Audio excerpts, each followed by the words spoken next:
இன்று நாம் வாசிக்க போகும் சங்கீதம் 131.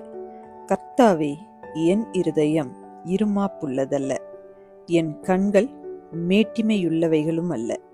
பெரிய காரியங்களிலும் எனக்கு மிஞ்சின கருமங்களிலும் நான் தலையிடுகிறதும் இல்லை. தாயின் பால் மறந்த குழந்தையைப் போல நான் என் ஆத்துமாவை அடக்கி அமர பண்ணினேன். என் ஆத்துமா பால் மறந்த குழந்தையைப் போல் இருக்கிறது.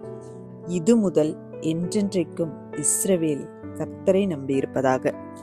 இந்த வீடியோ உங்களுக்கு பிடித்திருந்தால் லைக் பண்ணுங்க, உங்கள் ஃப்ரெண்ட்ஸுக்கு ஷேர் பண்ணுங்க. இன்னும் நம்ம சேனலை சப்ஸ்கிரைப் பண்ணலைன்னா மறக்காமல் சப்ஸ்கிரைப் பண்ணுங்க. சைடில் இருக்கிற பெல் ஐக்கானை ப்ரெஸ் பண்ணுங்க.